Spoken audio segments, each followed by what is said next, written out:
Ibu Yeti. Bismillah. Assalamualaikum warahmatullahi wabarakatuh. Waalaikumsalam. Innal hamdalillah nahmaduhu wa nasta'inuhu wa nastaghfiruh wa na'udzu billahi min syururi anfusina wa sayyiati a'malina. May yahdihillah fala mudhillalah wa may yudlil fala hadiyalah. Asyhadu an la ilaha illallah wahdahu la syarika lah wa anna Muhammadan abduhu wa rasuluhu la nabiyya ba'da. Allahumma salli wa sallim wa barik ala Muhammadin wa ala alihi wa ashabihi ajma'in wa man tabi'ahum bi ihsan ila yaumiddin, amma ba'd. Ya ayyuhalladzina amanu taqullaha haqqa tuqatih wa la tamutunna illa wa antum muslimun. Ya ayyuhalladzina amanu taqullaha wa qulu qawlan sadida yuslih lakum a'malakum wa yaghfir lakum dhunubakum wa may yuti'illaha wa rasulahu faqad faza fawzan 'azima. Ma'asyiral muslimat rahimani wa rahimakumullah. Ibu jamaah Masjid Taklim Azkia yang semoga dirahmati Allah, dan para peserta kajian kita, Bapak Ibu yang megah bergabung pada kajian kita di pagi hari ini. Alhamdulillah, segala puji mari kita sanjungkan kehadirat Allah Rabbul Alamin atas segala limpahan nikmatnya, nikmat dan barokahnya. Allah kumpulkan kita di majlis ini, insya Allah semoga apa yang kita uraikan akan menjadi manfaat, menjadi bekal yang terbaik yang kita bisa amalkan dalam kehidupan sehari-hari sebagai bekal untuk nanti di bawah yaumil akhir. Salawat serta salam semoga terlimpahkan, tercurahkan kepada Nabi kita Rasulullah Muhammad sallallahu alaihi wasallam. Semoga tercurah kepada seluruh keluarga, sahabat, dan seluruh pengikutnya hingga yaumil akhir. Saudaraku seiman yang semoga dirahmati Allah, hari ini kita masih melanjutkan kajian kita, yakni tentang misi diutusnya Rasulullah Muhammad sallallahu alaihi wasallam.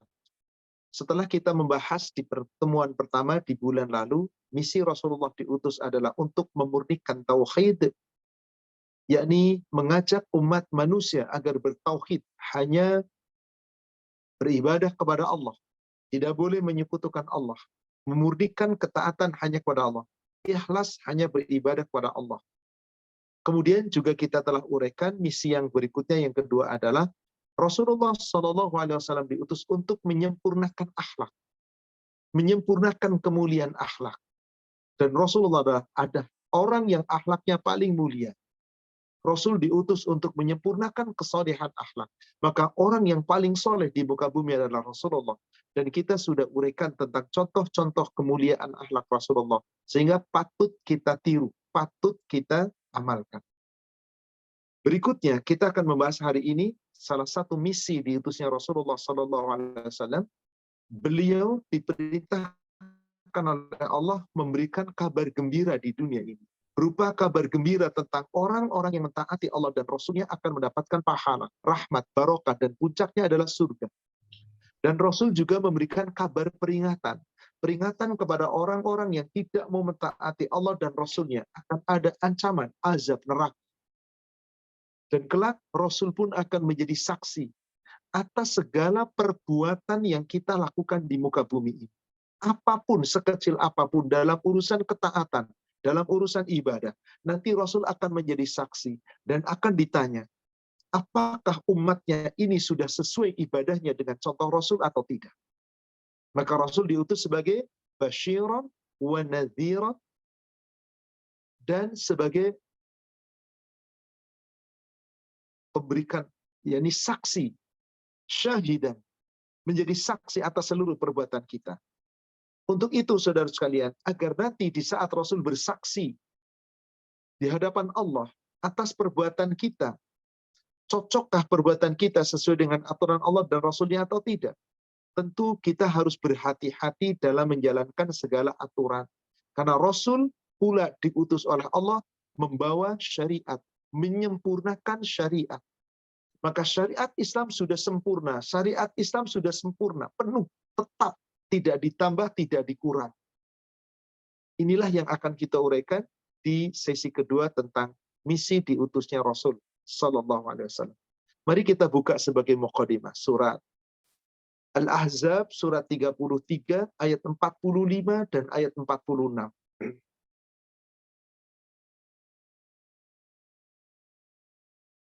Allah Subhanahu wa taala berfirman, A'udzu billahi minasyaitonir rajim. Ya ayyuhan nabi, wahai nabi, inna arsalnaka, sesungguhnya kami mengutus kamu, syahidan, sebagai saksi, untuk menjadi saksi nanti di yaumil akhir. Wa mubasysyiran, dan sebagai pemberi kabar peringatan. Wa nadhira, mubasysyiran, sebagai pemberi kabar gembira. Wa nadhira, dan memberikan kabar peringatan. Wa da'iyan ila Allah bi'idnihi wa sirajan munira. Di ayat ke-46-nya.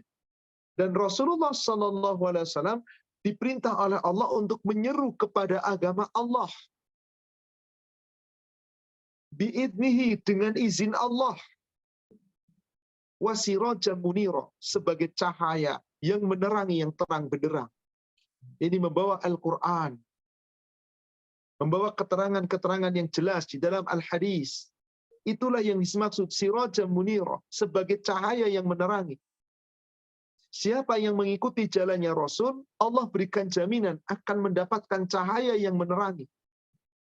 Siapakah yang mau mengikuti Rasul? Hanya orang-orang beriman. Maka dikatakan di ayat 47-nya, wa basyiril mu'minin, dan sampaikanlah kabar gembira kepada orang-orang yang beriman, bi anna lahum minallahi fadlan kabira, sesungguhnya mereka akan mendapatkan karunia yang sangat besar dari Allah.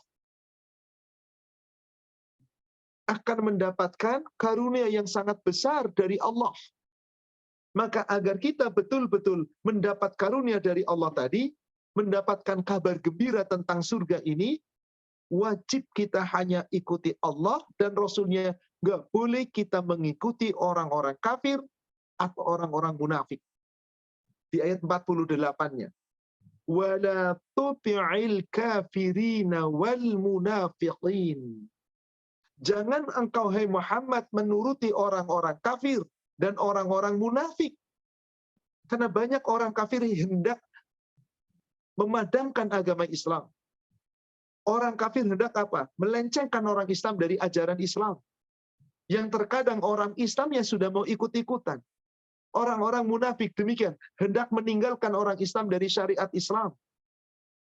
Maka Allah perintahkan, tinggalkan, jangan kamu ikuti. Jangan kamu ikuti. Wada'adzahum wa tawakkal 'ala Allah. Biarkan saja, tinggalkan saja. Gangguan-gangguan mereka, ajakan-ajakan mereka, jangan diperdulikan. Hendaklah kamu bertawakal kepada Allah saja. Wa kafa billahi wakila. Cukup bagi Allah. Allah adalah pelindungmu. Saudaraku seiman yang semoga dirahmati Allah, rangkaian ayat ini jelas. Dari pertama bahwasanya Allah mengutus Nabi Shallallahu Alaihi Wasallam, kelak Nabi akan menjadi saksi untuk segala perbuatan kita, lalu memberikan kabar gembira tentang adanya surga dengan segala nikmatnya, ampunan, rahmat dan barokahnya, lalu memberikan kepada kita juga kabar peringatan adanya azab, siksaan, neraka dan seterusnya. Dan Rasul Shallallahu Alaihi Wasallam diutus untuk membawa kebenaran yang menerangi dengan izin Allah. Tidak semata-mata menurut aturan kita. Maka kita taati Allah, taati Rasul. Insya Allah kita akan senantiasa mendapatkan keberkahan. Jangan mengikuti orang-orang yang tidak beriman. Maka hanya orang beriman yang mendapatkan kabar gembira dan mereka mendapatkan fadlan kabira, karunia yang sangat besar. Apakah kabar gembira orang-orang yang beriman, yang mentaati Allah dan Rasul? Mereka akan mendapatkan cahaya terang benderang, yang kelak dengan cahaya itu bisa meraih surga. Basyirin, kabar gembira itulah yang Allah berikan hanya kepada orang beriman. Tidak kepada orang-orang kafir. Tidak kepada orang-orang munafik. Surat 57 surat 57 ayat ke-28.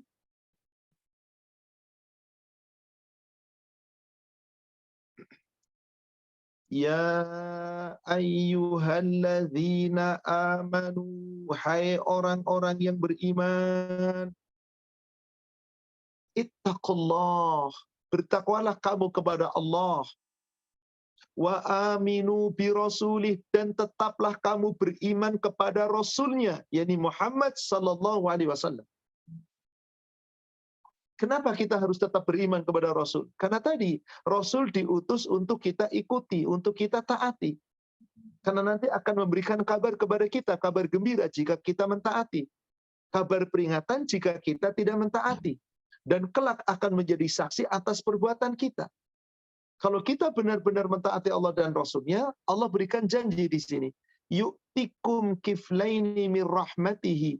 Niscaya Allah akan memberikan kepadamu rahmatnya dua bagian.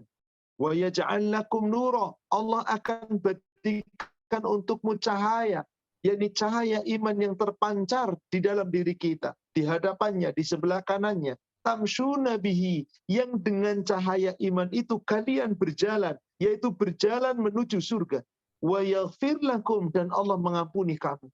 Wallahu ghafurur rahim, dan sungguh Allah itu Maha Pengampun lagi Maha Penyayang.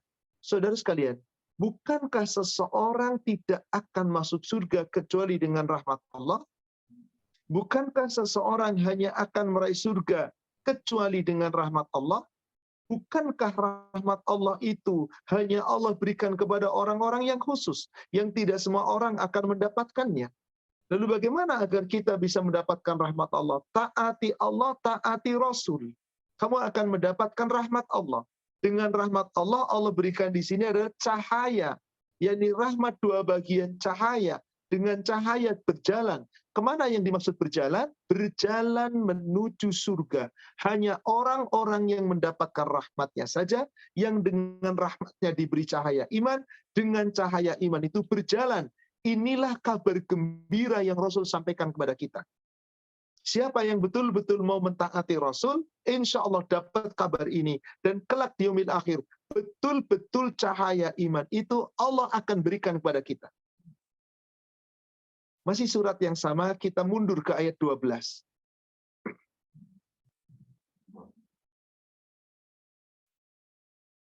Yauma taral mu'minina wal mu'minat yas'a nuruhum baina aydihim wa bi aymanihim busyrakumul yawma jannatun tajri min tahtihal anhar khalidina fiha dzalika huwal fawzul azim. Pada hari kalian semua nanti akan melihat orang-orang yang mukmin laki-laki dan perempuan. Yas'anuruhum baina aydihim. Cahaya iman mereka memancar di sebelah depan dan di sebelah kanan mereka. Wa bi aymanihim. Busyrakumul yawma. Benar-benar Allah memberikan kegembiraan. Pada hari ini berita gembira untukmu. Bahwa kamu akan berjalan menuju surga yang mengalir sungai-sungai di bawahnya, kekal di dalamnya selama-lamanya. Itulah kemenangan yang sangat besar. Kenapa? Karena mereka di dunia mendapatkan kabar gembira dari Rasul, mereka menyambut kegembiraan itu, kabar gembira itu, dan betul-betul mereka mau mentaati Allah dan Rasulnya. Itulah kemenangan yang besar. Lalu apakah semua orang yang beriman, mengaku beriman, akan mendapatkan cahaya ini semua? Tidak. Yang tidak mau beriman, dikasih kabar gembira, nggak mau gembira, nggak mau mentaati Allah dan Rasul, berarti mengkhianati Allah dan Rasul, dia mendapatkan kabar peringatan. Peringatannya apa? Tentang neraka. Yang sehingga mereka nanti di yaumil akhir tidak mendapatkan cahaya iman. Silakan kita lanjutkan ke ayat berikutnya, ayat 13. Siapakah mereka di antaranya? Orang-orang munafik, orang-orang yang dusta dari imannya. Yauma yaqulul munafiqina wal munafiqat lilladzina amanu Pada hari itu juga ketika orang-orang munafik laki-laki dan perempuan berkata kepada orang-orang yang beriman, orang beriman tadi yang mendapat kabar gembira, mendapatkan cahaya iman, berjalan menuju surga. Orang munafik tidak mendapatkan kabar gembira karena mereka di dunia tidak sesungguh-sungguhnya beriman kepada Allah dan Rasul-Nya. Mereka dusta dalam iman, mereka dusta dalam akidahnya. Maka mereka memanggil-manggil orang yang beriman, laki-laki dan perempuan. Unzuruna, wahai orang-orang yang beriman, tunggulah kami. Unzuruna, tunggulah kami. Naktabis min nurikum, kami akan mengambil sebagian dari cahaya iman kami. Kami meminta sebagian, tolong berikan kepada kami sebagian dari cahayamu. Tolong berikan. Apa yang terjadi? Orang beriman itu menjawab, Ilarji'u wara'akum faltamisu nura. Kembalilah kamu ke belakang dan carilah sendiri cahaya imanmu. Cari sendiri. Tidak ada tolong-menolong nanti di yaumil akhir. Maka apa yang terjadi setelah itu? Faduriba bainahum bisurillahu bab. Diadakanlah dinding yang memisahkan di antara orang yang benar-benar beriman dengan orang-orang yang munafik tadi. Lalu diadakanlah pintu penghubung di antara kedua itu. Batinuhu fihi rahmah. Di sebelah dalamnya ada rahmah Allah, yaitu kasih sayang Allah. Apa itu? Surga. Wa dhahiruhu min qibalihil adab. Dan di sebelah luarnya ada siksaan, yaitu neraka. Inilah saudara sekalian, kabar gembira dari Rasul, kabar peringatan dari Rasul. Dan kelak sebelum ini semua terjadi, Allah akan memberikan persaksian kepada kita semua. Dan yang menjadi saksi atas seluruh perbuatan kita. Apakah kita benar-benar beriman? Apakah Anda dusta imannya? Adalah Rasulullah Sallallahu Alaihi Wasallam. Rasul akan ditanya, semua perbuatan kita, apakah sesuai dengan aturan Allah dan Rasulnya atau tidak? Semua Rasulullah Sallallahu Alaihi Wasallam akan ditanya. Coba kita lihat ke surat Al-A'raf.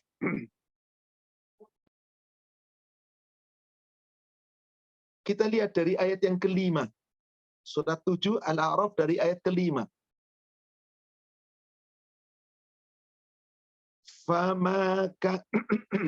Fama kana da'wahum idh ja'ahum ba'suna illa an qalu inna kunna zalimin.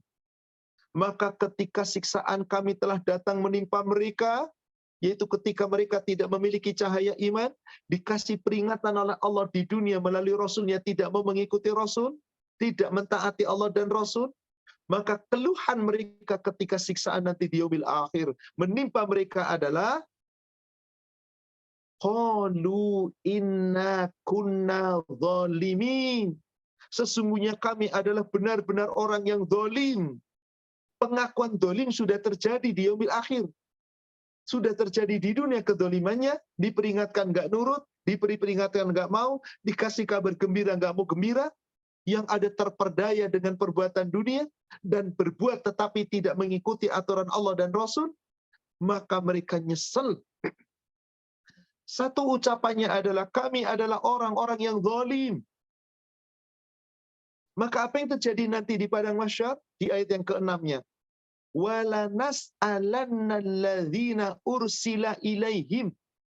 Maka pasti kami akan menanyakan kepada umat yang telah mendapat seruan dari rasul-rasul mereka. Kita bukankah sudah mendapatkan seruan dari Nabi kita, Muhammad sallallahu alaihi wasallam, bahwasanya dalam ibadah kita wajib mentaati Allah dan Rasul, wajib mengikuti sunnah Rasul, jangan beribadah sesuka kita. Dan bagaimana nanti dengan Rasul di yaumil akhir? Wala nas'alannal mursalin. Dan kami akan tanyai pula para rasul. Rasul ditanya nanti oleh Allah, ya Muhammad, apakah engkau telah mengajarkan ini kepada umatmu? Kalau Rasul katakan, ya aku telah mengajarkan, selamat kita. Bagaimana kalau Rasul mengatakan, ya Allah engkau maha tahu, aku tidak pernah mengajarkan ini kepada umatku, tetapi ternyata umatku yang menjalankan. Lalu siapa yang akan membela kita? Siapa yang akan membela kita? Subhanallah. Saudaraku seiman yang semoga dirahmati Allah. Inilah ayat yang menyatakan bahwa Rasul kelak akan menjadi saksi. Ditanya pula tentang apa? Perbuatan kita. Apakah kelak perbuatan kita ini sesuai dengan aturan Allah dan Rasul atau tidak? Tergantung bagaimana sekarang kita menjalankan di dunia amal-amal kita. Kalau amal-amal kita sesuai dengan aturan Allah dan Rasul, cocok, insya Allah selamat. Kalau tidak, na'udzubillah. Maka saudaraku sekalian, Allah mengutus Rasul untuk ditaati seluruh umat manusia. Dan bukan hanya itu, Rasul pun akan menjadi saksi. Kita lihat surat 34 ayat yang ke-28.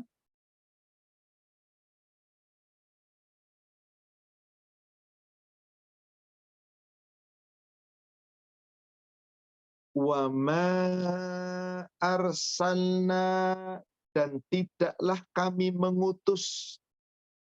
Ya, ini apa? Seorang Rasul, yaitu Muhammad sallallahu alaihi wasallam. Wa ma arsalnaka illa kafatan linnas. Melainkan Nabi Muhammad sallallahu alaihi wasallam diutus untuk seluruh umat manusia. Bukan hanya untuk orang Arab saja. Bukan hanya untuk orang-orang kafir Quraisy Mekah saja. Tapi untuk seluruh manusia. Basyiran wa nadhira, sebagai pemberi kabar gembira, sebagai pemberi kabar peringatan. Walakinna aktsaron nas la ya'lamun. Akan tetapi kebanyakan manusia tidak mengetahui bahwasanya Rasul diutus bukan hanya sekedar Rasul diutus lalu umatnya boleh berbuat seenaknya. Umatnya harus mentaati Rasulullah. Maka Rasul memberikan kabar gembira, memberikan kabar peringatan. Maka Nabi di dalam menjalankan agama dan menyampaikan syariat, beliau selalu tegak di atas aturan Allah, yang beliau pun perintah kepada umatnya untuk selalu mengikuti aturan Allah. Surat Al-Jasiyah, surat 45, ayat 18. Summa ja'alnaka ala syari'atin minal amr. Kemudian kami jadikan engkau, wahai Muhammad, mengikuti suatu syariat, suatu aturan dalam urusan agamamu ini. Semua urusan yang kita memohon kepada Allah supaya dapat pahala, dapat ampunan, dapat rahmat, dapat barokah, dapat karunia, yang pada ujungnya puncaknya adalah ingin meraih surga, maka segala amal perbuatan itu ada syariatnya, ada aturannya. Fattabi'ha, ikuti aturan itu syariat Allah. Wala tattabi' ahwa alladzina la ya'lamun. Janganlah kamu mengikuti keinginan hawa nafsu orang-orang yang tidak mengetahui tentang syariat itu. Setiap kita wajib mengikuti syariat yang telah Allah tetapkan. Melalui siapa? Nabi sallallahu alaihi wasallam. Tidak boleh seorang hamba keluar dari syariat yang telah ditetapkan Allah dan Rasul-Nya. Maka dalam urusan syariat, tidak boleh kita kemudian keluar. Apa yang diperintahkan Rasul, jalankan. Apa yang dilarang Rasul, tinggalkan. Ibu lihat hadis Muslim 2170. Sahih Muslim 2170. 2170. Ya.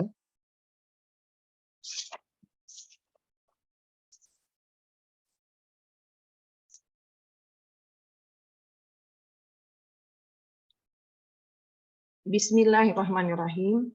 Dari Abu Hurairah radhiyallahu anha, katanya, dia mendengar Rasulullah Shallallahu alaihi wasallam bersabda, apa yang telah kularang kamu mengerjakannya, hentikanlah. Dan apa yang kuperintahkan kamu mengerjakannya, lakukanlah sehabis dayamu. Sesungguhnya umat yang sebelum kamu binasa karena mereka banyak tanya dan banyak debat terhadap nabi-nabi mereka. Saudaraku seiman, ini hadis sahih riwayat Imam Muslim. Yang Rasulullah menyampaikan ini kepada kita sebagai umatnya. Sampai kepada kita melalui sahabat. Terus turun-temurun. Abu Hurairah Abdurrahman bin Sahr, semoga Allah meridhoinya, dia berkata, qala Rasulullah sallallahu alaihi wasallam, telah bersabda Rasulullah sallallahu alaihi wasallam, ma nahaitukum anhu fajtanibu, apa-apa yang telah kularang kamu mengerjakannya, hentikanlah. Apa-apa yang aku larang kalian hendak mengerjakannya, maka hentikanlah. Hindarkan, jangan kamu perbuat. Yang Rasul larang, yang Rasul nggak pernah perintah, jangan kamu perbuat. Hentikan, kata Rasulullah. Sebaliknya, wa ma amartukum bihi fa'tu minhu mastata'tum. Apa-apa yang telah aku perintahkan kamu untuk mengerjakannya, maka fa'alu minhu, lakukanlah, kerjakanlah itu. Atau faktu, ambillah itu semua. Mastata'tum, kamu lakukan sekemampuan kamu. Kamu lakukan sehabis daya tenaga kamu. Apa yang Rasul perintahkan, mari kita kerjakan. Apa yang Rasul larang, mari kita tinggalkan. Apa yang Rasul tidak perintahkan, mari kita jangan amalkan. Karena Rasulullah SAW telah perintahkan. Dan ini Rasulullah diperintah oleh Allah. Diperintah oleh Allah di atas syariat. Seperti yang tadi sudah kita uraikan di 45 ayat yang ke-18. Maka kenapa kalau kita kemudian menentang? Rasulullah mengatakan, فَإِنَّمَا أَهْلَكَ الَّذِينَ مَنْ قَبْلَكُمْ كَثْرَةُ الْمَسَائِلِهِمْ. Sesungguhnya umat yang sebelum kamu banyak binasa dan dibinasakan oleh Allah karena mereka banyak tanya terhadap nabi-nabi mereka. Wahtilafuhum ala anbiya'ihim, dan bahkan mereka menentang, mendebat tentang apa yang telah disampaikan oleh nabi-nabi mereka. Seperti Bani Israel, diperintah ketaatan, terus bertanya-bertanya. Sama kalau begitu jika ada umat Islam sekarang, diperintahkan Rasul, tapi banyak mendebat Rasul. Tapi kan yang penting kan masa sih, dan seterusnya. Padahal Rasul katakan, apa yang telah aku larang bagimu, tinggalkanlah. Apa-apa yang aku perintahkan kepadamu, lakukanlah sekuat tenaga kamu. Berbuatlah sesuai dengan kesanggupan kita. Dengarkanlah apa yang Allah perintahkan. Dengarkanlah apa yang telah Rasul sampaikan. Perintah ini seperti di surat At-Taghabun, surat 64, ayat 16. Surat 64, ayat 16. Allah Subhanahu wa Ta'ala berfirman, Fattaqullaha mastata'tum. Maka bertakwalah kamu kepada Allah sekemampuan kamu. Betul-betul sekuat tenaga kamu. Wasma'u, dengarkan. Apa-apa yang Allah firmankan, apa-apa yang Rasul sabdakan, dengarkan. Wa ati'u, dan taati. Apa-apa yang Allah telah tetapkan dan Rasulnya tetapkan, taati. Wa anfiqu khairan li anfusikum, infakkan yang terbaik untuk dirimu sendiri. Wa may yuqashuhan nafsihi faulaika humul muflihun. Barang siapa yang dijaga dirinya dari sifat yang kikir, dari sifat bakhil, dari sifat kikir, maka orang itu pasti beruntung. As-sukha, yaitu sifat kikir yang sifatnya menyeluruh. Semua sifat yang buruk, tinggalkan dari sifat kekikiran. Pasti beruntung. Pasti beruntung. Maka saudara sekalian, ketika kita betul-betul mentaati Allah dan Rasul-Nya, kita diwajibkan untuk sebenar-benarnya mentaati Allah dan Rasul, dan itu laksanakan sesuai dengan izin Allah. Ada sebuah hadis. Hadis ini tertulis di dalam kitab Syarah Arba'in An-Nawawiyah, adalah hadis ke-28. Tidak tersebut di dalam kitab Bulughul Maram, dan juga bukan di dalam kitab Bukhari Muslim, karena riwayatnya bukan Bukhari dan Muslim. Riwayatnya adalah At-Tirmidzi, Hasan Sahih. Itu di kitab Syarah Arba'in An-Nawawiyah, di kitab Arba'in An-Nawawiyah, hadis ke-28. Ini bab tentang kita diwajibkan berpegang teguh kepada sunnah Rasul jika kita ingin selamat. Yang menyampaikan hadis ini adalah seorang sahabat yang bernama Abu Naji Al-Irbad Ibnu Syariyah. Abu Naji Al-Irbad Ibnu Syariyah. Rasul setelah pulang dari Haji Wada, Rasul berkhutbah ini. Khutbah yang sangat menyentuh. wa'adhana Rasulullah sallallahu alaihi wasallam. Setelah berkhutbah di hadapan kami Rasulullah sallallahu alaihi wasallam, yakni beliau memberikan nasihat yang sangat indah. Mau'izatan wajilat minhul qulub, sebuah peringatan yang dengan itu hati kami bergetar. Wa dzarifat minhal uyun, air-air mata kami bercucuran. Bisa dibayangkan Bapak Ibu, kayak apa mendalamnya nasihat Rasul. Sampai hati sahabat bergetar, air matanya bercucuran. Fakulna, maka para sahabat bertanya kembali, ya Rasulullah, wahai Rasulullah, ka'annaha mau'idatu muwaddi'. Ya Rasulullah, ini seakan-akan nasihat perpisahan, seakan-akan nasihat terakhir, tidak ada lagi setelah ini nasihat. Subhanallah, nasihat perpisahan ya Rasulullah. Fa'ausina, maka tolong wasiati kami ya Rasulullah, tolong nasihatkan kami ya Rasulullah. Sudah sedang diberi nasihat, minta wasiat lagi. Apa yang terjadi kemudian? Coba perhatikan baik-baik wasiat Rasul. Usikum bitaqwallah azza wa jal. Aku berwasiat kepada kamu, hendaklah kamu semua bertakwa kepada Allah. Wassam'i, dan dengarkanlah, wa ta'ati, dan taatilah. Wa in ta'ammara 'alaikum 'abdun, meskipun kamu diperintah oleh seorang budak, ketika budak itu memimpin dengan kitabullah sesuai aturan Al-Qur'an al-hadis, amalkan, lakukan.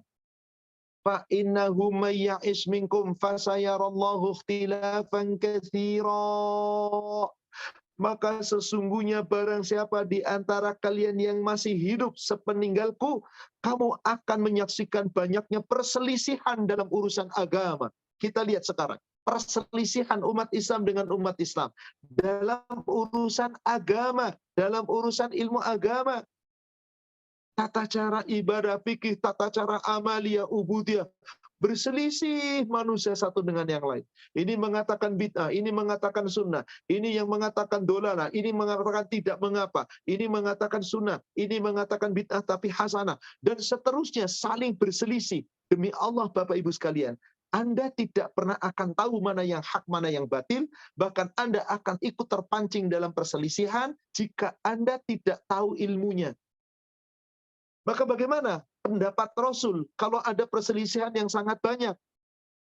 Para sahabat minta fatwa tadi. Bagaimana ya Rasulullah? Wasiati kami agar kami tidak sampai berselisih. Pesan terakhir Rasul di ujung daripada hadis. Fa'alaikum bisunnati wa sunnatil khulafa'ir rasyidin al-mahdiyyin. Aku berwasiat kepadamu, hendaklah kalian berpegang teguh kepada ajaranku, sunnahku, dan kepada ajaran khulafa'ur rasyidin yang telah mendapatkan petunjuk. Yang telah mendapatkan petunjuk. Abdu 'alaiha bin nawajid. Hendaklah kamu gigit sunnahku dan sunnah khulafa'ur rasyidin dengan gigi gerahammu. Wa iyyakum wa muhdatsatil umur. Hendaklah kalian semua menghindarkan perkara-perkara yang diada-adakan. Fa inna kulla bid'atin dhalalah. Karena semua perkara yang diadakan itu adalah bid'ah, dan setiap bid'ah itu sesat. Ini kata Rasul, saudara sekalian. Meskipun banyak manusia mengatakan bid'ah hasanah banyak, silahkan. Tapi Rasul mengatakan, fa inna kulla bid'atin dhalalah. Maka segala aturan syariat yang tidak ada dari Rasul, apa kata Rasul tadi? Tinggalkan. Sudah kita baca tadi di hadis, yaitu nomor 2170 Sahih Muslim. Apa-apa yang aku perintahkan kepadamu, jalankan. Apa-apa yang dilarang, tinggalkan. Karena Rasul telah perintah meninggalkan. Maka yang terbaik adalah tinggalkan. Hadisnya cukup sangat jelas. Ayatnya pun sangat jelas. Mari kita buka. Yakni surat 22, surat Al-Ahzab, surat Al-Hajj. Ayatnya dari ayat 67. Sampai dengan ayat 69. Allah Subhanahu wa ta'ala berfirman, walikulli ummatin ja'alna mansaka hum nasiku. Dan bagi tiap-tiap umat telah ditetapkan syariat tertentu yang wajib mereka mentaatinya, yang wajib mereka mengamalkannya. Kita sudah ditetapkan ada syariat tertentu, jangan kita menyimpang dari syariat. Amalkan, kata Allah, hum nasiku, yang mereka wajib dan harus mereka amalkan. Fala yunazi'unnaka fil amri, maka tidak sepantasnya mereka boleh membantah Nabi SAW dalam urusan syariat itu. Kalau di luar syariat terserah, tapi kalau sudah syariat jangan dibantah. Kalau Rasul sudah mengatakan taati. Wad'u ila rabbik, ya Muhammad, serulah mereka kepada jalan Rabbmu dan ikuti aturan Allah. Innaka la'ala hudam mustaqim. Sesungguhnya engkau, wahai Muhammad, la'ala hudam mustaqim. Benar-benar di atas petunjuk jalan yang lurus. Allah mengklaim, Nabi itu jalannya pasti lurus, tidak pernah bengkok. Bagaimana kalau umatnya Nabi tidak mengikuti syariat Nabi? Keluar dari syariat Nabi, tidak ada masalah. Nabi nanti akan dimintai pertanggungjawab di hadapan Allah. Iya, betul. Dan akan menjadi saksi atas perbuatan kita. Betul. Dan Rasul di dunia telah memberikan kabar gembira, telah memberikan kabar peringatan. Apa kabar gembiranya? Yang taat kepada Rasul nanti akan bahagia. Yang tidak taat kepada Rasul nanti akan sengsara. Rasul sudah menyampaikan. Maka jika umatnya berpaling, Allah katakan di ayat ke-68-nya. Allah Subhanahu wa taala berfirman, "Wa in jadaluka," yakni di ayat yang berikutnya ayat 68-nya, jika mereka membantahmu ya Muhammad, wa qul faqulillah a'lamu bima ta'malun. Katakanlah, Allah mengetahui tentang apa yang kamu kerjakan. Silahkan wahai umatnya Rasul, Anda berbuat apapun yang Anda ingin perbuat. Silahkan wahai umat Islam, Anda berbuat tidak sesuai dengan sunnahnya Nabi. Nggak ada masalah, silahkan. Allah yang tahu kok apa yang kamu kerjakan. Tapi yang akan memutuskan apakah kita ini nanti termasuk yang benar amalnya sesuai contoh Rasul atau tidak, Allah. Kapan Allah putuskan? Nanti di yaumil akhir, di ayat 69-nya. Allahu yahkumu bainakum yaumal qiyamati fima kuntum fihi takhtalifun. Allah lah yang akan memutuskan di antara kamu pada hari kiamat apa yang selalu kamu perselisihkan. Jadi semua yang kita perselisihkan dari sunnah Rasul di dunia, nanti di hari kiamat yang memutuskan Allah, saudara sekalian. Kita nggak bisa apa-apa lagi. Kenapa? Karena kita sudah berada di yaumil akhir. Maka ketika kita mentaati Rasul, itulah tandanya kita betul-betul mentaati Rasul, berarti kita akan mengikuti Rasul. Yang nggak mentaati Rasul, ya silahkan. Resikonya sama siapa? Masing-masing. Maka di hadis nomor 1952, Sahih Bukhari, coba Ibu buka hadis Sahih Bukhari 1952. Bu Fatma yang ada ya, Bu Fatma. Boleh Ibu silakan. Bukhari. 52. 52 ya Pak.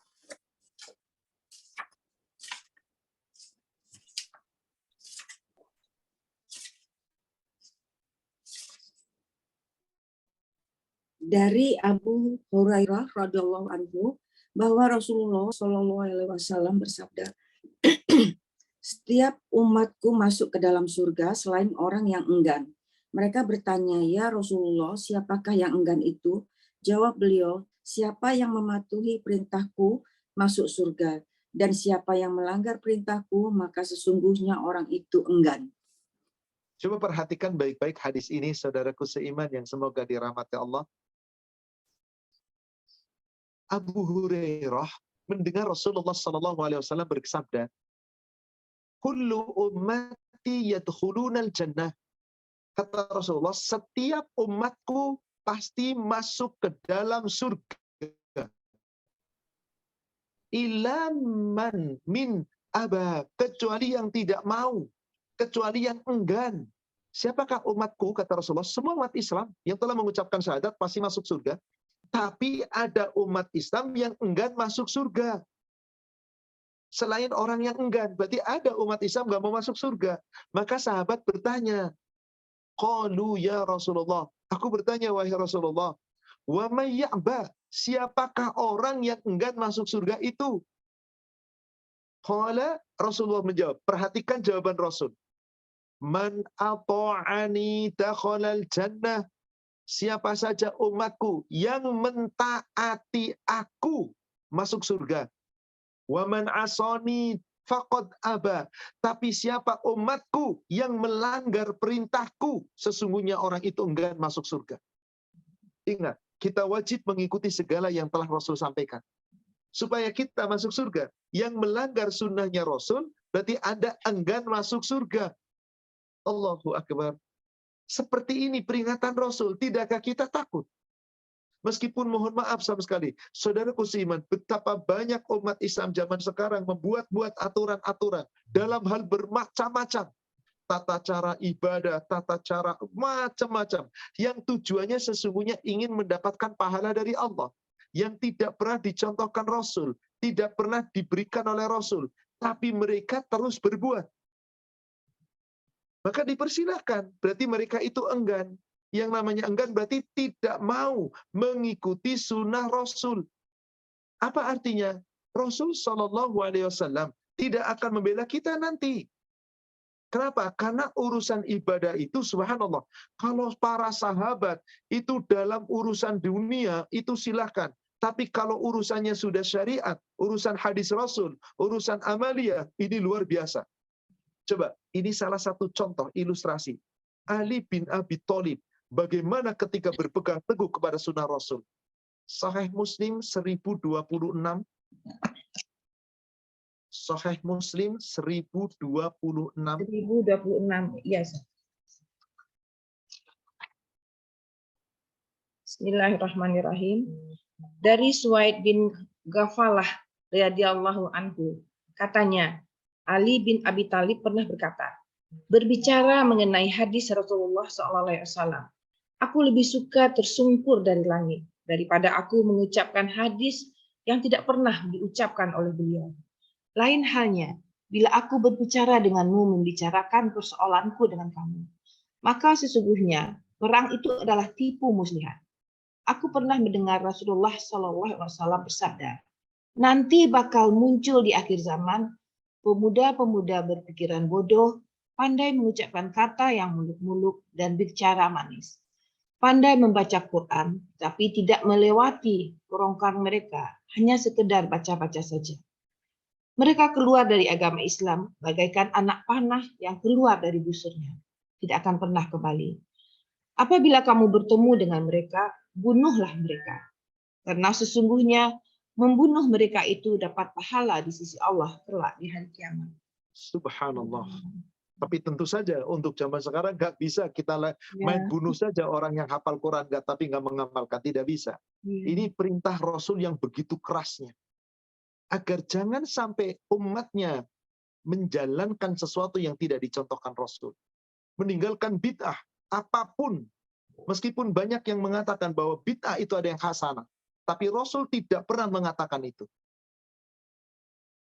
Ali bin Abi Thalib, coba perhatikan di sini. Ali berkata, "Idza haddatsukum an Rasulillah sallallahu alaihi wasallam fala an akhirra minas sama ahabbu ilayya min aqula alaihi ma lam yakul." Subhanallah. Berbicara mengenai hadis Rasul, aku lebih baik jatuh tersungkur dari langit. Coba bayangkan, jatuh dari langit apa yang terjadi? Hancur berkeping-keping. Itu lebih baik bagiku daripada aku mengucapkan hadis yang tidak pernah diucapkan oleh beliau sallallahu alaihi wasallam. Apa yang terjadi zaman sekarang? Hadis palsu beredar, orang mengatakan dengan enaknya. Hadis-hadis yang lemah, hadis-hadis yang dhaif, hadis-hadis bahkan mungkar disampaikan lalu dijadikan menjadi dalil. Inna lillahi wa inna ilaihi rajiun. Dan betapa banyak orang menggunakan itu. Padahal Ali, kalau aku bicara tentang hadis, lalu aku memasukkan hadis, aku menyampaikan yang gak pernah disampaikan Rasul, mending aku mati, jatuh berkeping-keping tersungkur dari langit. Wa idza hadatstukum fima baini wa bainakum fa innal harba hadhatan, kata Nabi. Tetapi kalau berbicara persoalanku dengan kamu, urusan-urusan dunia, ayo silakan, mari. Mari. Perang itu adalah tipu muslihat. Maka kemudian Ali bin Abi Thalib mendengar, sami'tu Rasulullah sallallahu alaihi wasallam yaqul. Aku mendengar Rasulullah sallallahu alaihi wasallam bersabda, saya ruju fi akhiriz zaman qaumun ahdathul asnan subaha al-ahlam. Kelak nanti akan muncul di akhir zaman pemuda-pemuda berpikiran bodoh tapi pandai mengucapkan kata yang muluk-muluk, berbicara manis, berbicara urusan agama tanpa ilmu. Maka dikatakan di sini, seakan-akan di sini bahwasanya mereka itu adalah orang-orang yang pandai membaca Al-Quran. Yaquluna min khairi qaulil bariyah yaqra'una Al-Quran. Mereka pandai bicara yang muluk-muluk, manis bicaranya, bahkan mereka pandai membaca Al-Quran. La yujawizu hanajirahumul yamruquna minad din kama yamruqus sahmu minar ramiyah. Mereka membaca Quran tidak dipelajari, hanya dibaca keluar dari kerongkongannya. Dibaca tapi nggak ngerti apa-apa. Maka segera mereka itu keluar dari agama Islam bagaikan anak panah yang keluar dari busurnya.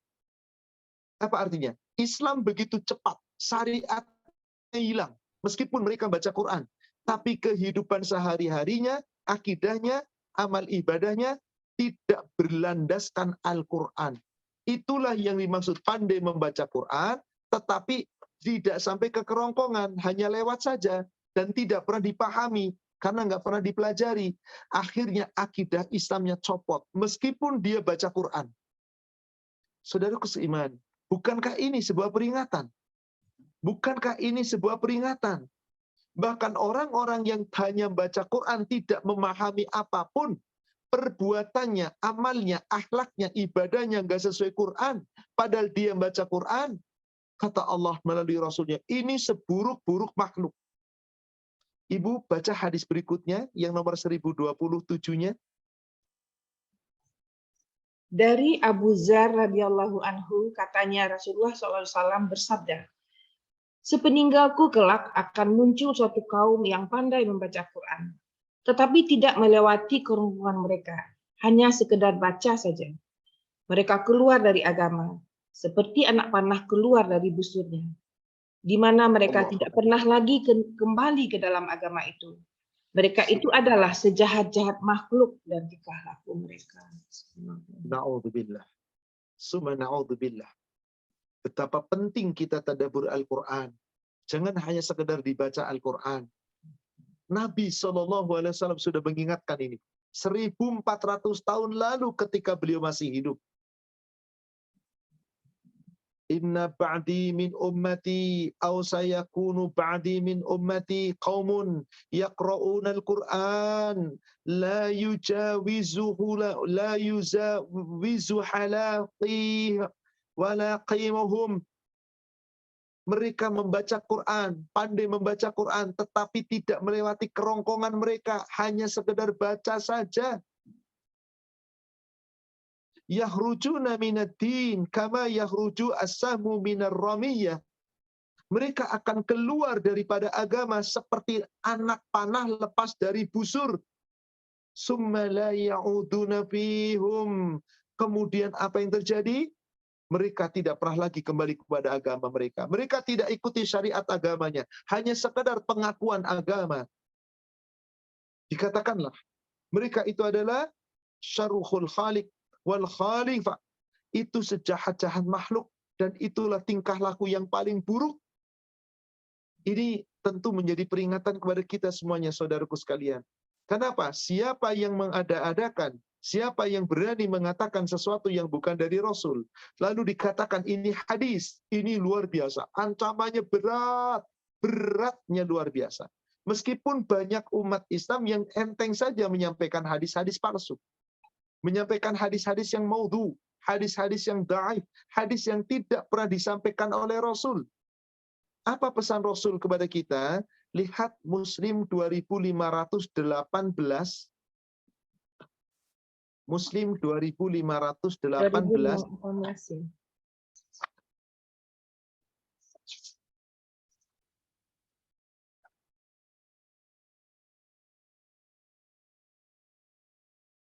Dari Abu Sa'id Al-Khudri radhiyallahu anhu, katanya Rasulullah SAW bersabda, "Jangan ditulis kata-kataku. Siapa yang menulis kata-kataku selain Al-Quran, hendaklah dihapusnya. Sampaikanlah ucapanku. Tidak mengapa. Tetapi siapa yang sengaja berdusta atas kata-kataku, dia telah memilih tempatnya di neraka." Na'udzubillah. Bukankah ini sangat-sangat jelas, saudara sekalian? Ancaman. Bukankah Nabi diutus oleh Allah menjadi nadhiran, memberikan peringatan berupa ancaman? Abi Sa'id Al-Khudri, dia mengatakan Rasulullah SAW bersabda, "La taktubu anni wa man kataba anni ghairal Qur'an falyamhu." Jangan ditulis kata-kataku. Siapa yang menulis kata-kataku selain Al-Quran, maka hendaklah kamu hapus. Yang boleh ditulis saat Rasulullah masih mendapatkan wahyu hanyalah Al-Quran. Hadis nggak boleh, karena khawatir tercampur antara Al-Quran dan Al-Hadis. Maka dalam hal itu, hadithu anni wala haraj. Silakan kamu ucapkan kata-kataku. Sampaikan. Hadis Rasul diingat disampaikan. Silakan, nggak apa-apa. Wa man kadzaba alayya muta'ammidan falyatabawwa maq'adahu minan nar. Siapa yang sengaja berdusta atas namaku, maka sesungguhnya hendaklah dia menempatkan dirinya di neraka. Mendiami tempatnya di neraka. Di dalam hadis Bukhari ada sedikit lafaz yang berbeda. Coba dibuka Ibu Bukhari 1508. Bukhari 1508. 1500.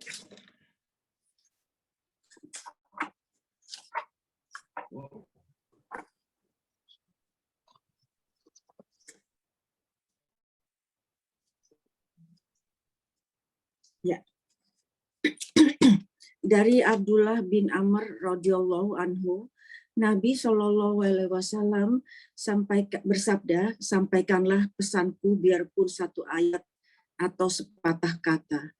Boleh kamu mendengar cerita dari Bani Israel, tiada salahnya sekedar mendengar cerita. Dan siapa yang sengaja berdusta tentang aku atau membuat hadis palsu, maka hendaklah ia mendiami tempatnya dalam neraka. Na'udzubillah.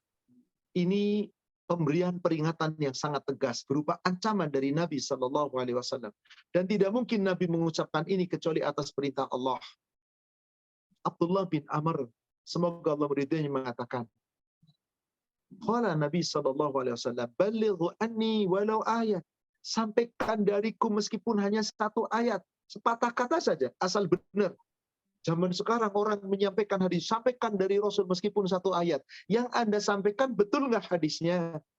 Yang Anda sampaikan betul nggak ayatnya? Cocok nggak dengan aturan Allah dan Rasul? Betul nggak tafsirnya, maknanya, dan ketentuannya? Jangan sekedar menyampaikan. Haram, semua pertanggungjawabannya berat yaumil akhir. Wa hadithu an Bani Israil wala haraj. Silahkan kamu dengarkan cerita-cerita dari Bani Israel. Tidak apa-apa. Gak ada salah. Yang penting jangan kamu yakini. Karena banyak yang dicampur dosa dari Bani Israel. Silahkan sampaikan. Silahkan dengarkan. Gak ada apa-apa. Tapi ingat urusan hadis Rasul. Wa man kadzaba alayya muta'ammidan falyatabawa maq'adahu minan nar. Siapa yang berdusta atas namaku, sengaja berdusta, mengatakan hadis dariku padahal aku tidak pernah menyampaikan itu, hendaklah menempatkan tempatnya di neraka. Seakan-akan apa? Dipersilahkan, silahkan Anda masuk neraka. Na'udzubillah. Summa na'udzubillah. Saudara sekalian, orang yang sangat dibenci Allah diantaranya adalah orang-orang yang suka banyak mendebat. Sudah jelas dalil, ayat, hadis, tapi mendebat dan pandai bersilat lidah untuk memenangkan pendapatnya. Padahal boleh jadi pendapatnya tidak benar. Boleh jadi pendapatnya tidak benar. Coba Ibu buka Bulughul Maram nomor hadis 1397.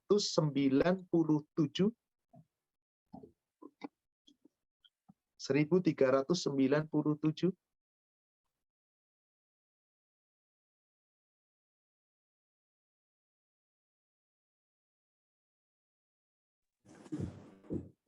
Dari Ibnu Umar dari Nabi SAW bahwasanya ia larang orang untuk bernazar dan bersabda Oh maaf, bahwasanya saya keliru. Ibu, Iya. itu apa namanya hadis yang lain. Iya. 1400. Saya keliru nomor hadisnya. Iya. Ya ini 1500. Subhanallah. Saya lupa nomor hadis. Nanti saya ingat-ingat dulu Bu. Saya coba ingat-ingat. Ya. Itu nomor hadis yang satunya. Qadarullah. Saya ingat tunjukkan dulu hadis 2016 Sahih Muslim. Ini cerita tentang Umar bin Khattab bagaimana ketika tidak percaya dengan sebuah hadis dari sahabat. Perhatikan 2016 hadis Sahih Muslim. 2016. Dari Abu Musa al-Asy'ari radhiyallahu anhu, katanya dia datang menemui Umar. Saya Abdullah bin Qais, nama Abu Musa. Tetapi tidak ada yang menyahuti salamnya. Kemudian diulangnya memberi salam sampai 3 kali. Tetapi tetap tidak ada yang menyahut. Karena itu dia pulang saja kembali. Kata Umar sesudah itu, panggil dia kemari. Setelah Abu Musa datang, Umar berkata, "Wahai Abu Musa, kenapa Anda pulang? Kan kami sedang sibuk." Kata Abu Musa, "Aku mendengar Rasulullah SAW bersabda, minta izin memberi salam 3 kali. Jika diizinkan, silakan masuk. Jika tidak, pulang saja kembali." Kata Umar, "Engkau harus mendatangkan saksi ke hadapanku berhubung dengan hadis itu. Jika tidak, kuhukum kamu." Lalu pergilah Abu Musa. Kata Umar, "Jika dia mendapatkan saksi, kalian akan menemuinya sore nanti dekat mimbar. Jika tidak, kalian tidak akan menemuinya." Tatkala hari telah petang, mereka mendatangi Umar. Kata Umar, "Bagaimana, hai Abu Musa? Apakah kamu telah mendapatkan saksi?" Kata Abu Musa, "Sudah, yaitu Ubayyah bin Ka'ab." Kata Umar, "Boleh, dia saksi yang adil, memenuhi syarat." "Hai Abu Tufail, bagaimana pendapatmu, kesaksianmu mengenai masalah ini?" Jawab Ubayyah bin Ka'ab, "Memang, aku telah mendengar pula Rasulullah SAW bersabda seperti yang dikatakan Abu Musa. Karena itu janganlah Anda gegabah menjatuhkan hukuman terhadap para sahabat Rasulullah." Jawab Umar, "Subhanallah, sekarang aku telah mendengar hadis darimu. Karena itu aku lebih suka menyelidiki akan kebenarannya." Coba perhatikan Ibu, Bapak, jamaah sekalian yang semoga dirahmati Allah. Ini urusan sepele, bukan urusan ibadah mahdhah. Hanya urusan salam. Orang bertamu ke rumah seseorang tidak boleh masuk ke rumahnya sebelum salamnya dijawab. Dan maksimal mengucapkan salam adalah 3 kali. Kalau diucapkan salam 3 kali nggak dijawab, nggak boleh masuk. Pulang. Ini hadis sahih riwayat Imam Muslim. Apa yang terjadi? Suatu ketika Abu Musa al-Asy'ari, atau namanya adalah Abdullah bin Qais, dipanggil Umar untuk datang kepada Umar. Dan datanglah. Ternyata di rumahnya Umar, saat itu Umar lagi sebagai khalifah, Rasul sudah wafat. Umar sedang menghadapi tamu. Lalu Abdullah bin Qais mengucapkan salam sampai 3 kali. Karena nggak dijawab oleh Umar, Abu Musa al-Asy'ari mendengar Rasul bersabda, kalau sudah 3 kali salam nggak dijawab, jangan masuk, pulang saja lagi. Maka Abdullah bin Qais pulang. Begitu berpaling, Umar lihat, panggil dia. Maka dipanggillah Abu Musa. atau Abdullah bin Qais namanya, kunyahnya adalah Abu Musa. Ya Abdullah bin Qais, kenapa kamu pulang? Kenapa kamu berpaling? Bukankah kamu lihat aku sedang sibuk? Aku ada tamu. Ya Umur Amirul Mukminin, kenapa aku pulang? Karena aku telah mengucapkan salam 3 kali dan kamu tidak menyahut. Andai kata menyahut, aku akan masuk. Tapi Anda tidak sahut. Kata Rasul, balik lagi. Umar marah mendengar kata-kata itu. Tunggu dulu. Apakah betul kamu mendengar hadis itu dari Rasul? Dengan sehubungan dengan hadis, Rasul bersabda, apabila kamu bertamu wajib mengucapkan salam 3 kali maksimal. Jika tidak dijawab salam, pulang. Wajib kamu saksikan dengan saksi yang adil bahwa kamu betul-betul mendengar hadis ini dari Rasul. Bukan dusta atas nama Rasul. Bawa saksi itu. Baiklah. Maka apa yang terjadi kata Umar? Demi Allah, kalau nanti dia nggak bawa saksi, dia telah berdusta atas nama Rasul, kamu nanti sore nggak bakal ketemu dia di mimbar ini. Maksudnya dibunuh oleh Umar. Bawa hadis palsu. Dibunuh oleh Umar. Kamu nggak bakal ketemu di mimbar. Akhirnya apa yang terjadi? Sore hari menjelang malam hari, Abu Musa membawa seorang sahabat, Ka'ab bin Malik. Seorang yang subhanallah ikut berperang dengan Rasul, kecuali satu ketinggalan di perang Tabuk. Semua peperangan kecuali perang Badar mereka nggak ikut. Apa yang terjadi saat itu? Ka'ab bin Malik kemudian ditanya oleh Rasulullah SAW. Ya Musa, Abu Musa, apakah kamu sudah mendapatkan saksi? Ya, siapa dia? Nih Ka'ab bin Malik.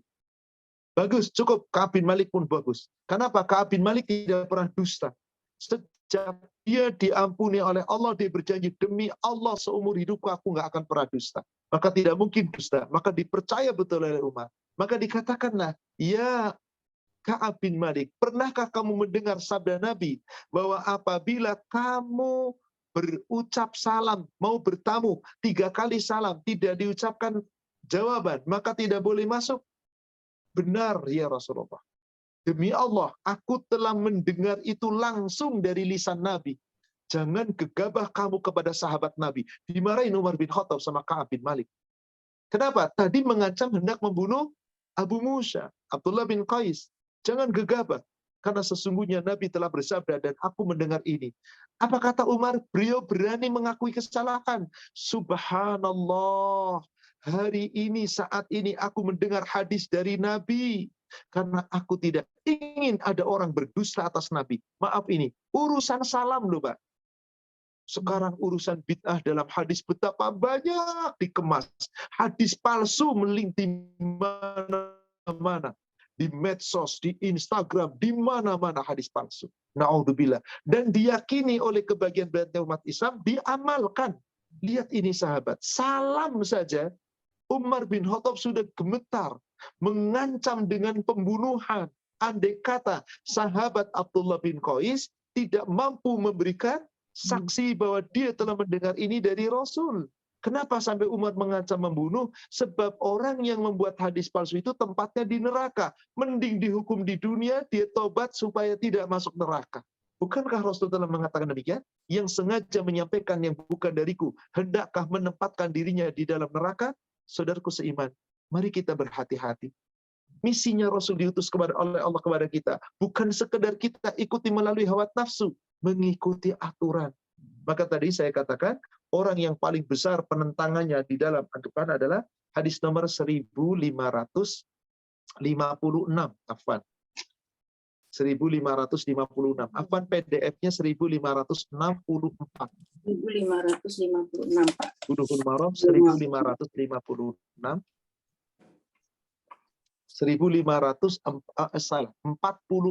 subhanallah. 1546 Ibu, maaf. Oh iya. Di Bulughul Maram Ibu 1546, di PDF 1564. 1546 ya Pak? Iya, betul. Iya.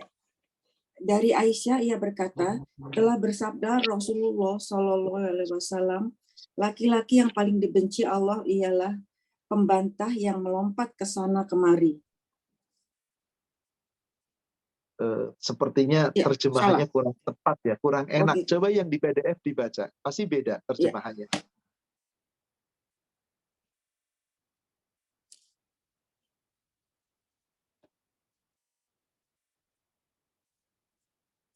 Sebentar.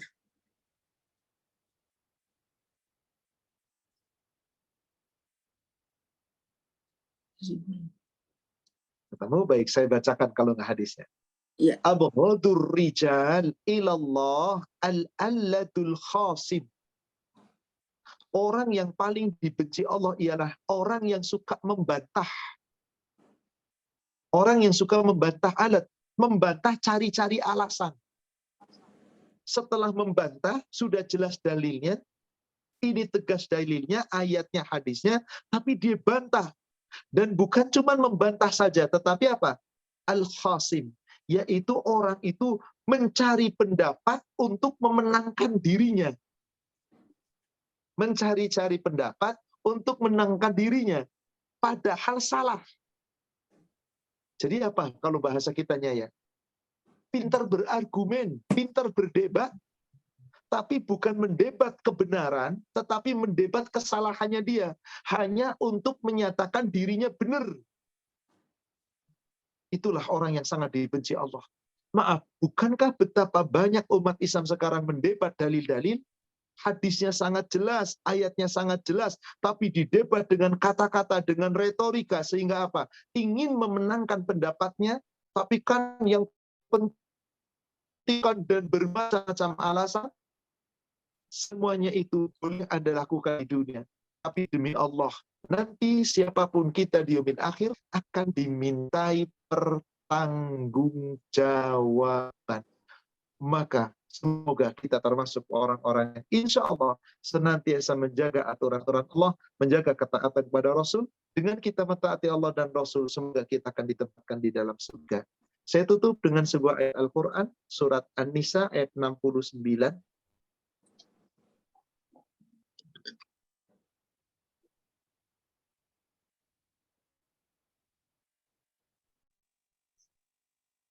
Wa may yuti'illaha wa rasulah. Barang siapa yang mentaati Allah dan Rasulnya, mentaati Allah dan Rasulnya, faulaika ma'alladzina an'amallahu alaihim. Mereka itulah orang-orang yang akan ditempatkan oleh Allah, dikumpulkan oleh Allah di dalam surga bersama dengan orang-orang yang Allah berikan nikmat kepada mereka. Minan nabiyyin, Allah akan tempatkan bersama para nabi-nabi. Wasiddiqin, Allah tempatkan dengan orang-orang yang jujur, yang akidahnya jujur. Wasyuhada, Allah tempatkan dengan orang-orang yang mati syahid. Wassalihin, Allah tempatkan pula dengan orang-orang yang saleh. Wahasuna ulaika rafiqa. Inilah teman-teman yang terbaik, yaitu teman yang paling baik adalah yang membawanya, yang menghantarkannya menuju surga. Semoga kita termasuk orang-orang yang akan dihantarkan menuju surganya Allah. Kita termasuk orang-orang yang baik di hadapan Allah. Dan semoga kelak kita akan dikumpulkan bersama dengan para nabi, para syuhada, para siddiqin, dan terkumpul dengan orang-orang yang saleh. Amin ya rabbal alamin. Wallahu a'lam. Demikian saudaraku seiman. Dengan demikian kajian kita tentang misi diutusnya Rasul dengan pertemuan kedua ini telah selesai. Insya Allah kita berjumpa kembali di waktu yang lain dengan kajian yang berbeda. Wallahu a'lam. Kami kembalikan kepada admin. Silakan kita bisa lanjutkan sesi tanya jawab. Iya, syukron Pak. Alhamdulillah. Ini sudah ada beberapa pertanyaan. Ada satu saya yang bacakan mengenai safar. Jadi ada yang bertanya, safar itu sebenarnya adakah kalau kita perginya pas setelah sholat subuh, sholat safarnya sebelum atau sesudah subuh? Ini yang satu, maksudnya Pak. sholat safar. Safar, ya. Ini yang satu lagi, Ustadz, apakah umroh berkali-kali dalam satu safar termasuk bid'ah? Yang saya pahami, Rasul ketika mau bepergian tidak melaksanakan sholat safar. Rasul nggak melaksanakan sholat apapun, kecuali ketika telah masuk waktu sholat, beliau sholat wajib. Nggak ada sholat sunnah safar secara resmi dalam kaidah dan dalam hadis. Wallahu a'lam, saya tidak menemukan hadis itu. Yang ada justru ketika Rasul pulang dari perjalanan, Rasul sholat 2 rakaat di masjid sebelum pulang ke rumahnya. Nah, itu yang paling sahih dan itu yang benar. Kalau sholat safar, Rasulullah SAW tidak pernah melakukan. Tapi pulang dari safar, Rasulullah sholat 2 rakaat di masjid. Setelah pulang dari perjalanan, jelas. Lalu bagaimana dengan umroh berulang-ulang? Dalam satu perjalanan. Pergi, nanti umroh, bolak-balik ke Tanim lagi, ke Ji'ronah umroh. Bisa 4 hari di Mekah, bisa sampai 5 kali umroh, 4 kali umroh, dan seterusnya. Kalau kita merujuk kepada Rasul, Rasul itu datangnya umroh dari Madinah sekali ke Mekah sekali. Meskipun beliau menetap di Mekah berhari-hari. Pernah menetap 10 hari, pernah menetap 15 hari, pernah menetap 17, 18, 19, hanya sekali umrohnya. Berdasarkan dalil. Coba dibuka Ibu, hadis Muslim 1212. 1200.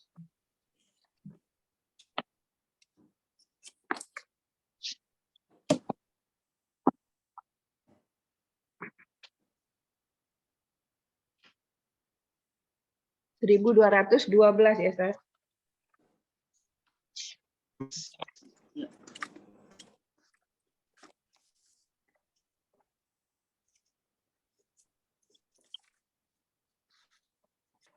Dari Anas radhiyallahu anhu, katanya Rasulullah SAW mengerjakan umroh 4 kali. Semuanya itu dikerjakan beliau di bulan Zulkaidah. Selain yang dikerjakannya sama-sama dengan haji, yaitu umroh yang dilakukan beliau dari Hudaybiyah. Ketika berlakunya perdamaian Hudaybiyah dalam bulan Zulkaidah. Dan umroh tahun Sepertinya sudah itu juga sinyalnya dalam... kurang bagus, terputus-putus. Oh iya, Ustaz. Dan umroh tahun sudah itu juga dalam bulan Zulkaidah.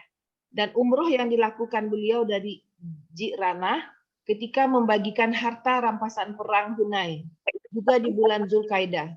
Dan sesudah itu umroh yang dilakukan beliau sama-sama dengan haji. Kalau kita melihat hadis sahih ini, Anas bin Malik bercerita, sepanjang Rasulullah SAW hidup, beliau berumrah sunnah hanya 3 kali. Semua dilakukan di bulan Zulqa'dah. Dan ketika telah terjadi tahun Haji Wada, tahun ke-9, Rasul melaksanakan umrah, yang umrah itu hukumnya wajib beserta dengan haji. Itu pun di bulan Zulqa'dah. Karena Rasul sampai sampai di Masjidil Haram ketika itu masih bulan Zulqa'dah, di bulan akhir bulan Zulqa'dah.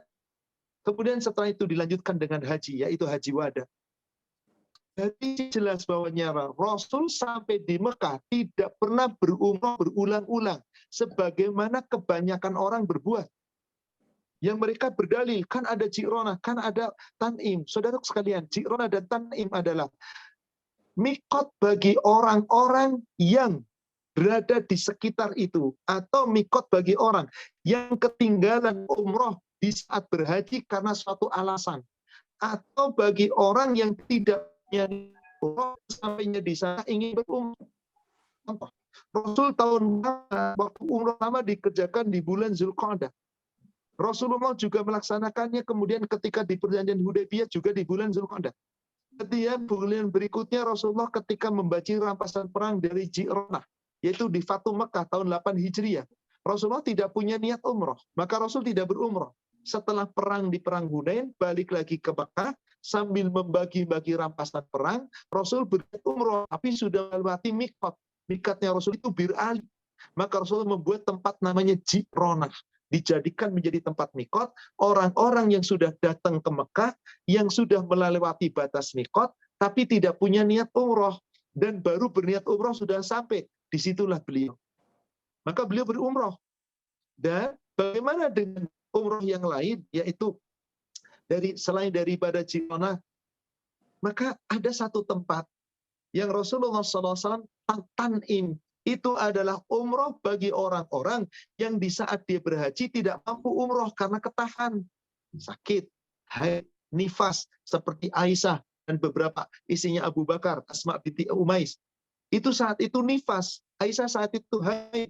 Maka setelah selesai haji, berumroh yang ketinggalan. Dari mana mikotnya? Rasul perintahkan Tan'im sebagai mikot untuk orang-orang yang belum sempat berumroh. Inilah yang dilakukan Rasul dan nggak pernah Rasul bolak-balik. Meskipun zaman sekarang betapa banyak umat Islam di Indonesia, hampir 90% travel Indonesia mengajak itu.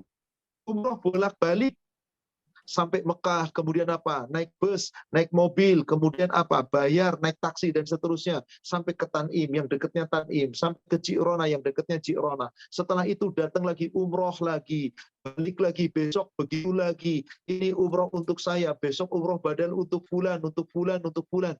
Ini tidak pernah ada dari Rasul. Karena niat umroh itu dari tanah air. Mikot kita bukan di Tan'im, mikot kita bukan di Ji'rona, mikot kita adalah dari mana kita melewati.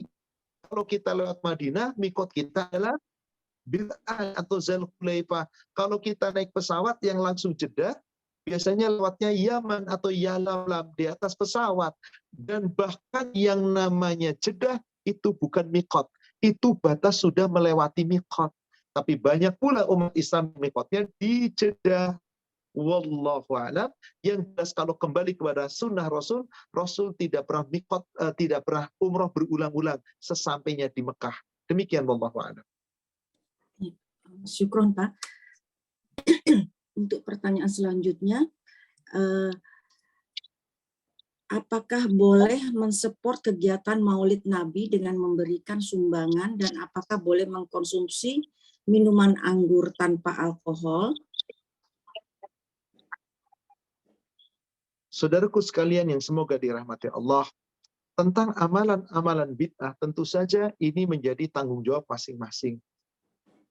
Kalau kita sudah meyakini bahwa Rasul tidak pernah contohkan, meskipun sekali lagi ini terjadi perselisihan panjang terutama di negara kita. Yang melaksanakan itu mati-matian mengatakan itu sunnah sebagai bukti cinta kepada Rasul. Yang mengatakan itu tidak ada Rasul tetap mengatakan itu bid'ah. Saya salah satu yang meyakini itu bid'ah. Tetapi mari dalam hal ini, mari kita jangan berpolemik, jangan berselisih, jangan ribut, jangan gontok-gontokan. Anda yang meyakini sunnah, silahkan. Anda mengklaim cinta sama Rasul, silahkan. Demi Allah, semua perbuatan Anda akan dimintai tanggung jawab di hadapan Allah. Rasul akan menjadi saksi. Saya dan Anda yang meyakini itu bid'ah, demi Allah ditanya oleh Rasulullah, oleh Allah nanti. Rasul menjadi saksi, dari mana Anda tahu kalau itu bid'ah? Semuanya ditanya. Hanya kalau kita sudah meyakini itu tidak ada aturannya, ya sudah tinggalkan. Jangan mendukung ajaran yang memang Rasul tidak perintahkan. Kalau Anda ikut mendukung berarti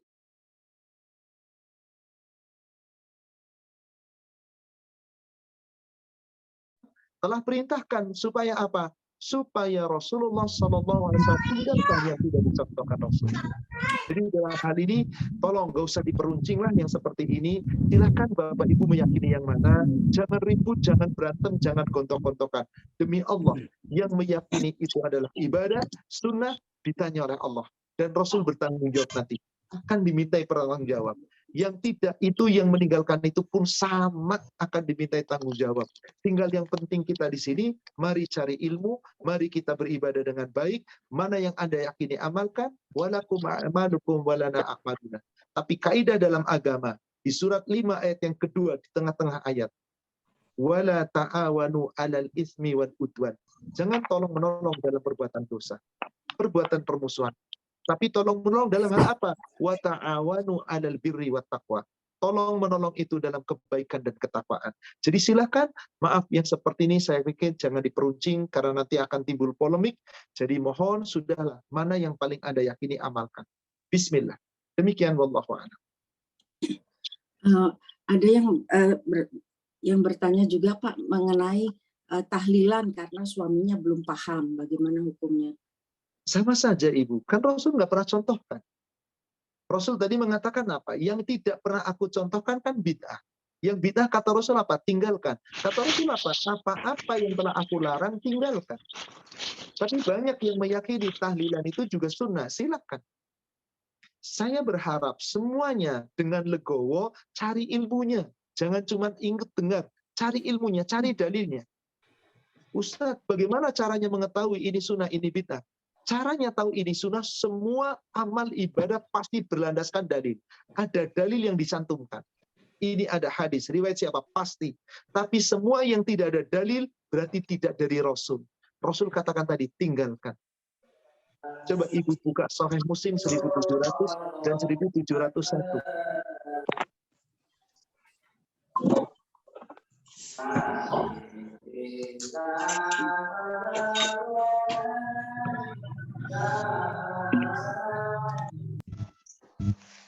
(1700) berapa, Ustaz?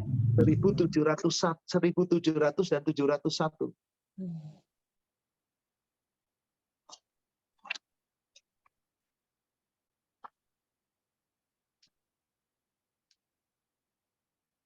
Dari Aisyah radhiyallahu anhu, katanya Rasulullah SAW bersabda, siapa yang mengada-ngada urusan agama kami yang kami tidak pernah mengadakannya, maka hal itu ditolak.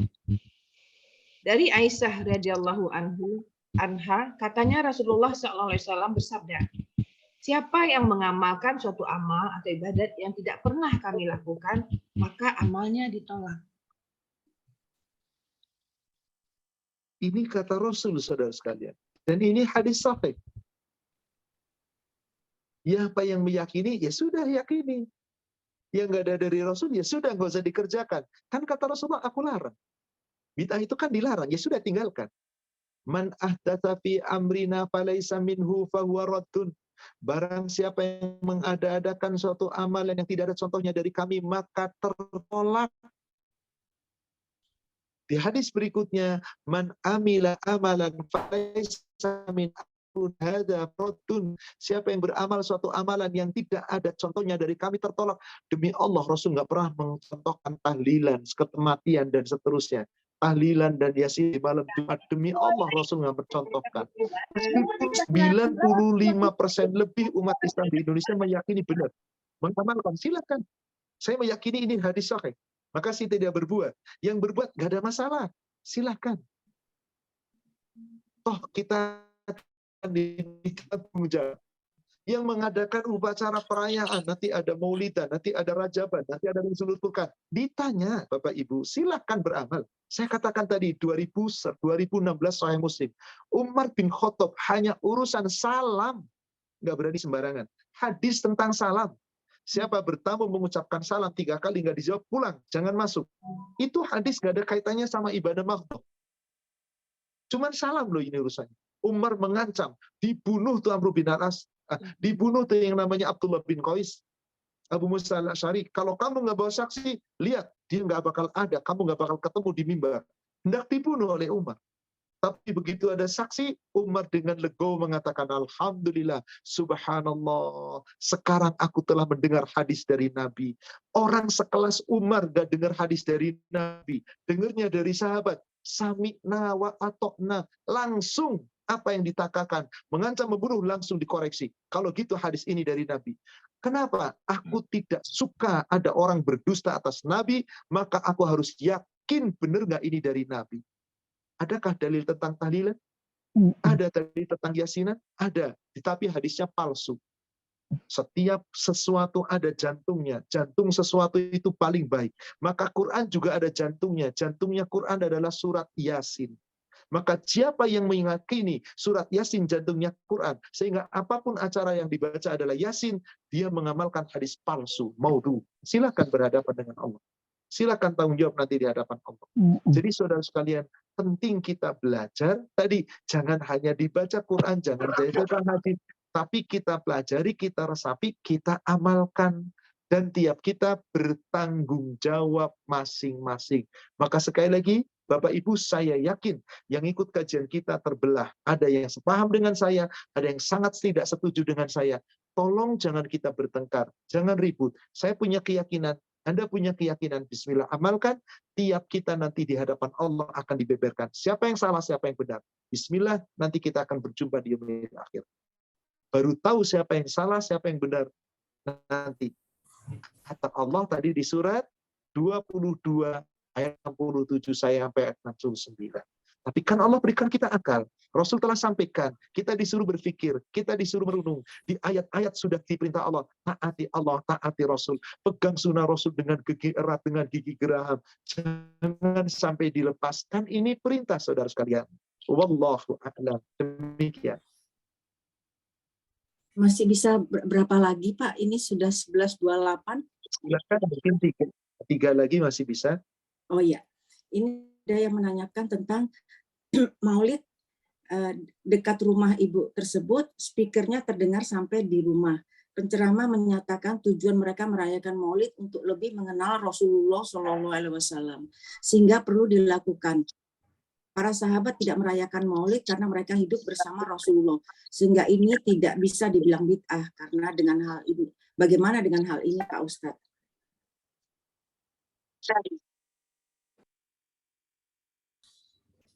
Ibu, saya katakan saya lagi, yang mendukung acara maulid pasti mati-matian mengatakan sah. Betul tadi, sahabat nggak pernah melakukan karena hidup dengan Rasulullah. Sekarang saya tanya, tabi'i hidup nggak dengan Rasul? Enggak. Melaksanakan nggak? Tidak. Imam 4, Ahmad, Imam Abu Hanifah, Malik bin Anas, Imam Syafi'i yang dipakai mazhabnya Indonesia, Imam Ahmad bin Hambal, melaksanakan nggak? Demi Allah, tidak. Bahkan Imam Syafi'i di dalam kitab Al-Um tidak pernah menceritakan tentang itu. Tidak pernah. Lalu apakah Anda kemudian mengklaim bahwasanya kita sekarang lebih baik dari sahabat, dari para imam, sehingga harus mengadakan? Kita lebih cinta kepada Rasulullah sehingga dengan mengadakan? Yang nggak mengadakan maulid berarti nggak cinta? Nggak apa-apa. Anda yang mengklaim. Terima, saya terima dengan legawa.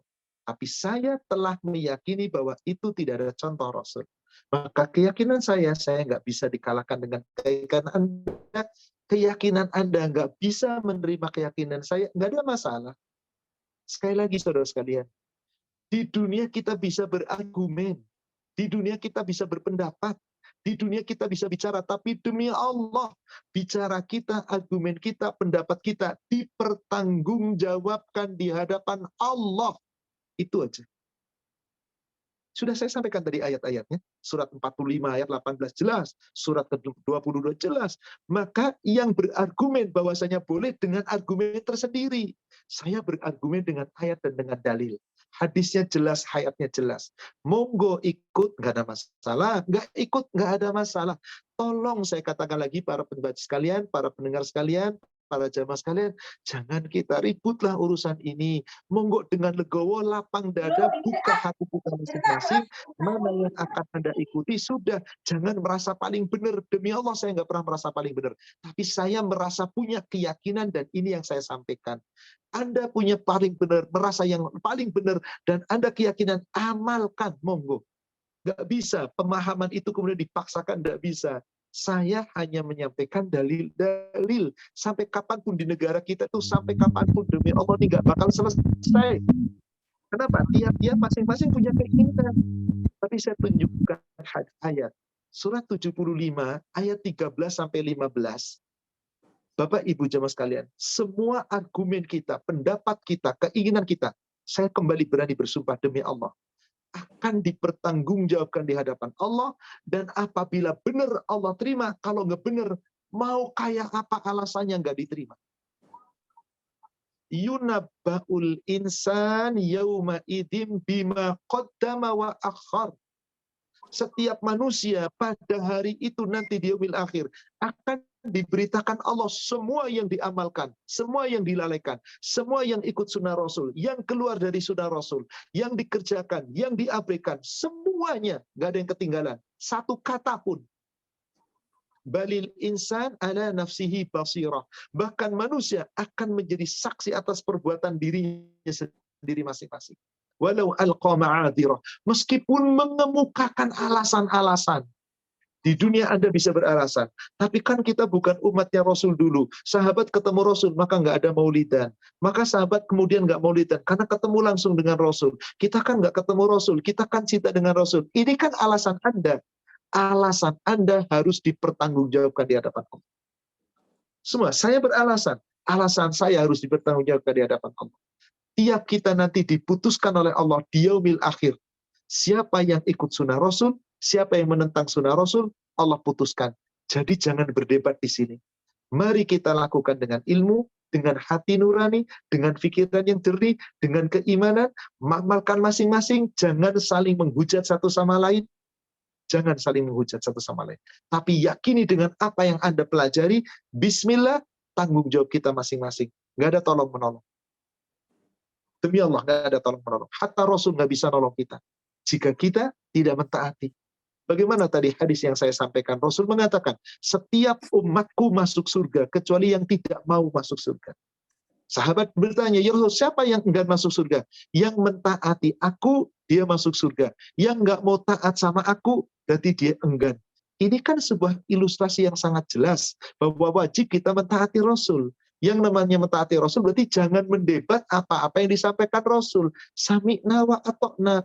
Rasul katakan, yang aku larang mengerjakan, tinggalkan. Yang aku perintahkan mengerjakan, lakukan semua kamu. Orang yang paling buruk di sisi Allah, yang banyak berdebat, banyak mengemukakan alasan untuk membenarkan pendapatnya, tanpa dalil. Saya tunjukkan ayat, saya tunjukkan hadis, maka saya punya keyakinan. Monggo diamalkan. Enggak apa-apa. Jadi tolong sekali lagi, Bapak Ibu jamaah sekalian, sudahlah kita bersaudara sesama muslim. Jangan gontok-gontokan berpecah gara-gara ini. Tiap kita bertanggung jawab, mengetahui ilmunya, dalilnya, lalu amalkan. Jika ternyata orang terdekat kita, sahabat kita, pasangan kita, keluarga kita, kok nggak mau berubah? Jangan kesel, jangan mangkel, jangan gondok. Biarkan tanggung jawab kita masing-masing. Kita sudah menyampaikan. Wallahualam. Satu pertanyaan tadi sempat saya menjawab di running text di pertanyaan, Pak Ustadz, betulkah umroh di bulan Ramadan nilainya sama dengan haji bersama Rasul? Sahih. Ada dalilnya, wajib kita yakini. Tapi kalau umroh berulang-ulang di sana, nggak ada dalilnya. Kalau umroh di bulan Ramadan, kata Rasul, nilainya seperti haji bersamaku. Sahih. Hadisnya di Sahih Muslim 1213. Tadi hadis nomor 1212, Anas bin Malik cerita bahwa Rasul sepanjang hidupnya umroh sunnah cuma 3 kali. Nggak bolak-balik. Umroh wajib sekali bersama haji. Sementara hadis berikutnya 1213, di situ diceritakan dari Abdullah bin Abbas. Coba Ibu baca, 1213. Dari Ibnu Abbas radhiyallahu anhu katanya, Rasulullah sallallahu alaihi wasallam pernah menanyakan seorang wanita Ansar bernama Ummu Sinan. Katanya, apa keberatanmu untuk pergi haji bersama dengan kami? Jawab wanita itu, kami hanya yang mempunyai 2 ekor unta. Yang satu dipakai suamiku pergi haji bersama anaknya, sedang yang satu lagi dipakai pembantu kami untuk menyiram kubur. Sabda Nabi SAW, kalau begitu umrohlah nanti di bulan Ramadan. Nilainya sama dengan haji bersamaku. Hadisnya sahih, kita yakini. Siapa yang berumroh di bulan Ramadan, itu memiliki nilai seperti haji bersama Rasul. Subhanallah. Karena di sini sahih, ya kita yakini, betul. Dalilnya ada. Tapi kita jangan membuat-buat dalil. Sepanjang itu hadis, siapa yang berani menyatakan Rasulullah itu kemudian memalsukan firman Allah?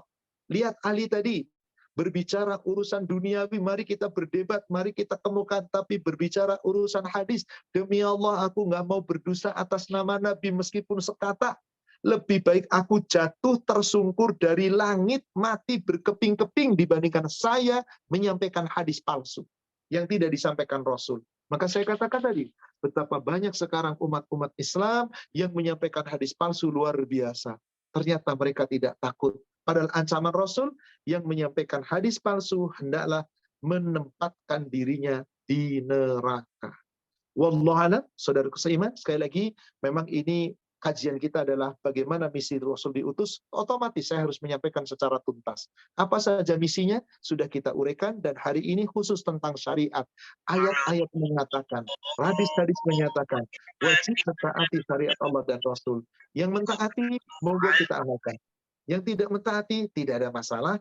Tiap kita tanggung jawab nanti di hadapan Allah. Dan tidak ada tolong-menolong bagi kita. Tidak ada saling membantu bagi kita.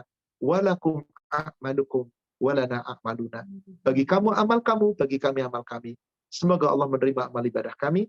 Mari kita sama-sama akhiri dengan kafaratul majlis. Yang benar dari Allah yang disampaikan oleh yang disampaikan melalui Rasulnya. Yang salah saya yang menyampaikan, tentu saja kita manusia yang penuh kekurangan dan kekhilafan. Semoga Allah memaafkan dan mengampuni dosa kita. Mari Ibu, Bapak, Saudara sekalian, kita akhiri dengan kafaratul majelis.